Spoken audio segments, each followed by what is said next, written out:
Salut à tous, vous êtes bien sur le podcast de l'Onironaute en compagnie de Pierrot, Polyauteur, pour vous servir. On est là aujourd'hui, le 13 novembre, à l'heure où j'enregistre ces mots, le 13 novembre 2020. Et justement, demain, c'est le 14 novembre 2020.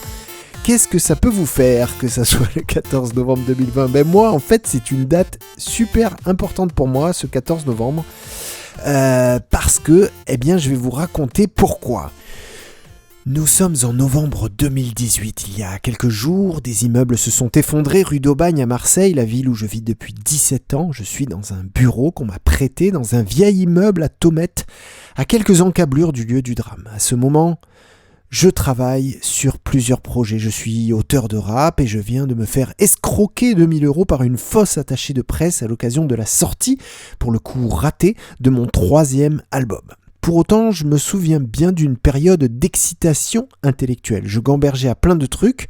Je venais de commencer La recherche du temps perdu de Proust et cette lecture m'a complètement retourné le cerveau. Ça a été un choc littéraire.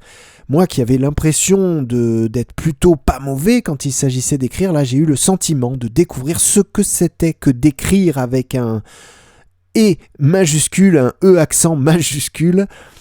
J'avais l'impression de découvrir jusqu'où on pouvait aller dans l'immersion, dans le panel de sensations. Proust, c'était carrément une autre dimension. Je ne sais plus trop sur quoi je bossais à ce moment-là, mais je me souviens qu'à cette période, je m'intéressais beaucoup à l'hypnose. L'hypnose m'a toujours beaucoup intéressé, même presque depuis l'enfance où j'ai commencé à lire des choses sur ce sujet, mais à cette période-là, j'étais bien à fond d'hypnose. J'avais suivi une formation au printemps en hypnose et programmation mentale à Aix. Donc ce matin-là, du 14 novembre 2018, je suis devant mon ordi, posé sur un grand bureau, sous des plafonds hauts, où même une vieille odeur de tabac froid reste incrustée dans les murs, en train d'écrire un peu en mode brainstorming. Je suis venu très tôt, vers 5h du matin, comme j'ai l'habitude de le faire le mercredi. Là, il est à peu près 9h ou 10h du matin, il faut être précis dans la vie. À travers la fenêtre, j'ai une vue plongeante sur la place de la Corderie et son feu rouge très fréquenté. Soudain, je repense au livre dont vous êtes le héros. Là, j'ai une espèce d'eureka de mémoire. Un eureka de mémoire, c'est comme quand on a une idée, sauf que c'est de la mémoire. C'est cette idée, cette ampoule qui s'allume, c'est un souvenir en fait. C'est pas du tout passif, c'est pas nostalgique, c'est vraiment un truc qui surgit de la mémoire comme ça, d'un coup, comme une évidence. Alors, je vais checker un peu sur Internet, je vais revoir les couvertures de ces fameux livres-jeux, et je me dis que le concept était quand même, mais vraiment, vraiment génial. Être le protagoniste de l'histoire qu'on lit. Ça, c'était vraiment très cool. Alors, je descends dans la rue et je vais faire à peu près toutes les librairies où on peut trouver des bouquins d'occasion à Marseille, au centre-ville. Alors, je vais chercher ces fameux livres de la collection Folio Junior avec les illustrations qui font un peu peur sur la couverture. Et 1 heure plus tard, je remonte au bureau Bredouille. J'en ai trouvé absolument aucun. Certains libraires m'ont dit qu'ils en voient passer de temps en temps, mais que ça part très vite en général, en livre d'occasion, c'est très vite revendu. Enfin bon, bref, voilà, je suis rentré, j'en ai trouvé aucun, donc j'en cherche en torrent sur Internet, et puis là, en moins de 3 minutes, je trouve l'intégralité de ces ouvrages. Quelle époque! J'en lis même quelques passages, et ça me plonge dans plein de réminiscences, quoi. Je revois des choses de mon enfance ou de mon adolescence, de quand je lisais ça, en étant préadolescent, on va dire, même plus jeune que ça encore. Et je suis étonné de la puissance mémorielle de ce format qui, je vous rappelle, a disparu à cause de l'émergence des jeux vidéo. Donc c'est quand même, ça se place là. Et ce format où on doit choisir l'évolution de l'histoire à la fin de chaque paragraphe. Et ça me fait gamberger. Ça me fait gamberger à la notion d'immersion dans un monde fictif. Dans quelle mesure on peut s'immerger dans un monde fictif ? Et je repense à Proust, à ses réminiscences à lui, à son espèce de voyage temporel qui nous fait vivre. Parce que oui, pour moi, la recherche du temps perdu, c'est un voyage dans le temps. Il y a vraiment il y a des choses de cet ordre-là dans cette œuvre, dans cette littérature-là. Et là, bim, l'idée, elle est là. Elle surgit dans mon esprit, l'idée, comme une arborescence qui se déploie. Et j'ai la nette impression d'assister en direct à l'arrivée de la plus belle idée qui m'ait été donnée d'avoir. Un concept où se croiserait tout ce qui m'a fait triper jusqu'ici, une destination inédite pour mon envie d'écrire, un nouveau champ des possibles pour mon imagination. Rien que ça, voilà l'idée que j'ai eue ce matin-là. Écrire des expériences oniriques guidées, à savoir faire des audios d'hypnose fictionnelle. Faire de l'écriture qui utilise l'hypnose à des fins créatives, artistiques. J'avais l'impression de faire la jonction entre deux mondes. Ce qui m'apparaissait, c'est que le gros du travail allait être d'attirer l'attention sur cette proposition et que des gens me fassent suffisamment confiance pour se laisser gentiment hypnotiser et expérimentent un nouveau format de consommation de fiction. Parce que le format, bien sûr, a une importance dans cette idée. Telle que je l'ai eue, cette idée, c'était faire des audios.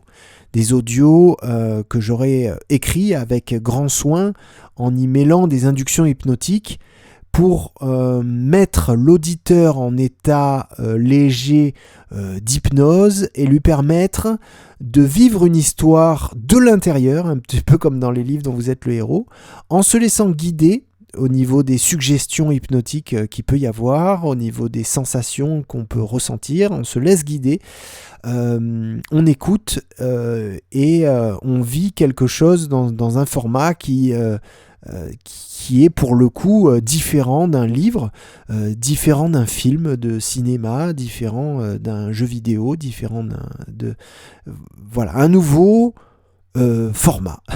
Voilà, c'était en ça que c'était vraiment nouveau pour moi, c'est que je me suis dit, mais bon sang de bonsoir, sapristi, est-ce que j'aurais-il pas inventé un nouveau format à ce moment-là?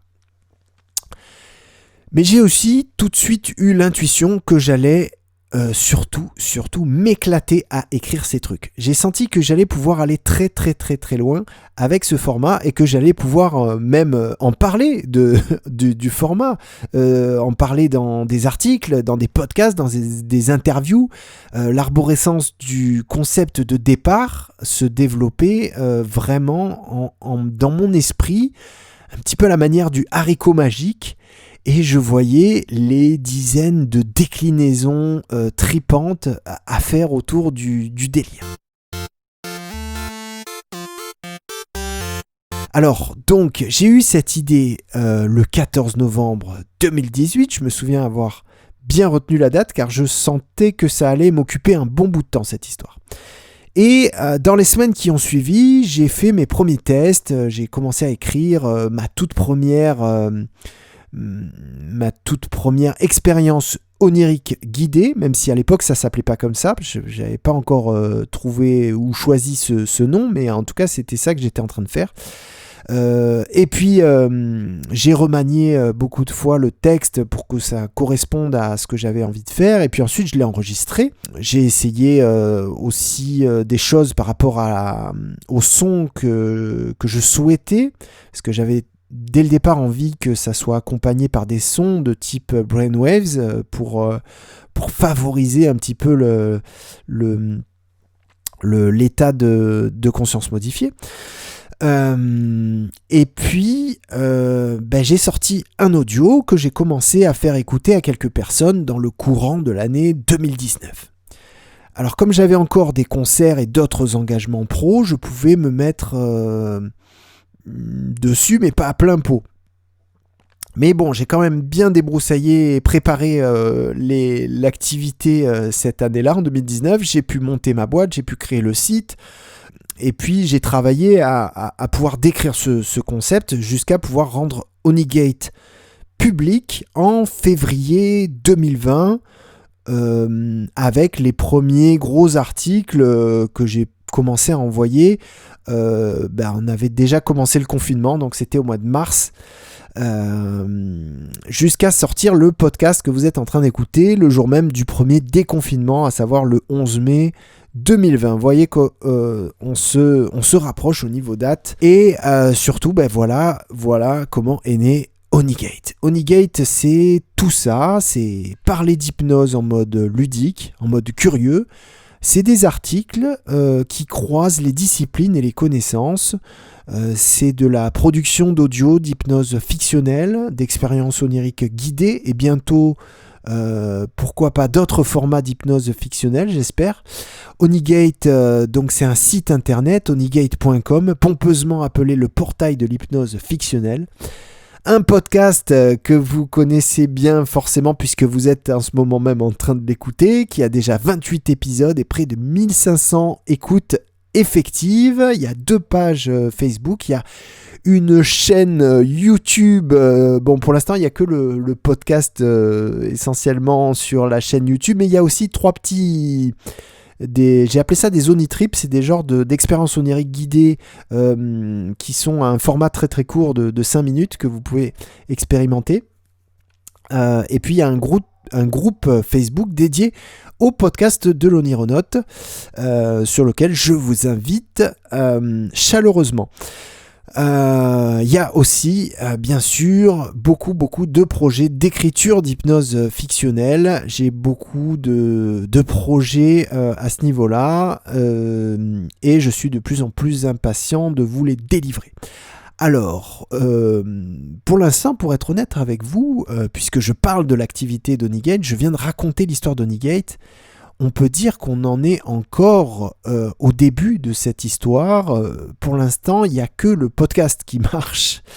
Il y a très peu de gens qui connaissent les expériences oniriques guidées. J'ai pas encore trouvé le moyen, la formule pour pouvoir un petit peu plus faire connaître ce concept. Je suis encore dans le tâtonnement, dans l'expérimentation et je me forme aussi à certains niveaux à ça, parce que ça correspond pas à ce que j'ai fait par le passé, donc je suis un peu un débutant aussi à un certain niveau, dans le bon sens du terme. Et donc j'estimerais que à l'heure actuelle, au mois de novembre 2020, on pourrait dire qu'il y a de gens qui connaissent vraiment, qui savent que les expériences oniriques guidées existent. Il y a moins d'une centaine de personnes et il y a peut-être 30 ou 40 personnes qui ont vraiment écouté une expérience onirique guidée. Et là, j'ai 2 types de réactions, soit l'adhésion et l'emballement complet, parce que tous les gens qui ont écouté ont vraiment kiffé, soit d'autres personnes se sont endormies, mais c'est un petit peu le risque quand on fait de l'hypnose en audio, c'est qu'il y a un risque d'endormissement, surtout les gens qui sont eux-mêmes fatigués, qui sont pas forcément habitués, qui découvrent un peu l'hypnose en audio, ça peut leur provoquer un endormissement. Donc parfois même on me remercie. Il y a des gens qui m'ont dit merci, j'ai réussi à m'endormir grâce à toi alors que je fais des insomnies et tout ça. Je le prends pas comme un compliment du coup, parce que c'est pas fait pour s'endormir, mais bon, à moi aussi d'écrire les prochains avec ce souci-là de pas endormir les gens. Mais bon, bref, j'ai encore beaucoup à apprendre, en tout cas pour donner confiance et envie aux gens de se mettre un casque sur les oreilles et de consacrer 20 minutes à écouter un inconnu qui prétend nous mettre en état d'hypnose. J'en ai vraiment conscience. C'est pas évident. Je sais même pas si moi-même, quelqu'un qui me dirait ça, si j'irais écouter, si je prendrais le temps de découvrir, peut-être je dirais ouais c'est une bonne idée tout ça, mais j'aurais pas forcément la démarche d'aller écouter le truc. Mais je sais que tôt ou tard on va pouvoir partager ça à un petit peu plus de monde. Pour moi c'est que le début. Il y a que 4 expériences oniriques guidées, il y a que 4 EOG en ligne, mais j'en ai plein en chantier, elles vont être de mieux en mieux, et je pense qu'un jour les EOG, les expériences oniriques guidées, auront leurs aficionados. Peut-être qu'il y en aura 20, peut-être qu'il y en aura 150, peut-être qu'il y en aura 500 un jour. Je Je sais pas, mais je suis sûr que ça va rencontrer des gens, rencontrer des curiosités, rencontrer des caractères. Il y a des gens qui, je pense, vont vraiment kiffer ce support-là, ce format-là, j'en suis sûr. Je pense aussi que l'hypnose fictionnelle a un avenir. D'ici 4 ou 5 ans, d'autres gens écriront de l'hypnose fictionnelle et développeront des projets autour de ça. J'en fais le pari aujourd'hui, on est en novembre 2020, je parie qu'il y aura des trucs, des propositions de plus en plus d'hypnose ludique, d'hypnose fictionnelle, d'hypnose narrative pour bientôt. Parce que l'hypnose thérapeutique est entrée dans les mœurs, on est d'accord que voilà, maintenant l'hypnose thérapeutique, à peu près tout le monde sait ce que c'est. Il y a de plus en plus de gens qui, au moins une fois, ont été voir un hypnothérapeute. Eh bien, je pense qu'à terme, l'hypnose artistique aussi, elle va très bientôt rentrer dans les mœurs. Et si un jour, un gros mastodonte de l'information ou de l'entertainment, de la culture, se met à faire de l'hypnose fictionnelle, eh bien je serai le premier content. Ça voudra dire que quelque chose existe, ça voudra dire que ça existe, et c'est mon but premier, il est là, de faire que l'hypnose fictionnelle existe pour des gens sur cette petite planète. Bon, je suis très content de vous avoir raconté l'histoire d'Onigate aujourd'hui, parce que ça faisait un petit moment que j'avais envie de le faire, presque dès le début du podcast j'avais envie de le faire, mais je trouvais que c'était un petit peu trop tôt, il fallait qu'on fasse un petit peu connaissance avant, et puis on a abordé plein de sujets passionnants entre temps, et ben voilà, donc voilà, je vous ai partagé l'histoire d'Onigate, et du coup je vous donne rendez-vous sur le site d'Onigate. La première étape, bien sûr, la base, c'est de vous inscrire à la newsletter d'Onigate, que j'ai appelée d'ailleurs la lettre de l'Onironaute. Et puis ensuite, si c'est pas déjà fait, allez lire les articles que j'ai écrits dessus, et bien sûr rejoignez-nous sur Facebook, sur la page d'Onigate, ou sur le groupe dédié à ce podcast, le podcast de l'Onironaute, dans Facebook. Il y a aussi un Twitter, mais je suis pas très actif sur Twitter. Et puis il y a aussi la chaîne YouTube. Il faut s'abonner parce que ça va arriver sur la chaîne YouTube, même si j'ai pas beaucoup le temps de m'occuper de la chaîne YouTube d'Onigate. Il va se passer des choses aussi très prochainement sur cette chaîne YouTube. Voilà, c'est la fin de ce podcast. Merci de l'avoir écouté jusqu'au bout. Je vous recommande de parler de ce podcast autour de vous et de le partager sur les différents réseaux sociaux, de mettre des bonnes notes quand vous avez l'occasion sur votre plateforme de podcast préférée, de mettre des bonnes notes, des étoiles, tout ça. Je vous souhaite une bonne santé et tout dans ce deuxième confinement de la fin d'année 2020. À bientôt, portez-vous bien, salut, hasta luego.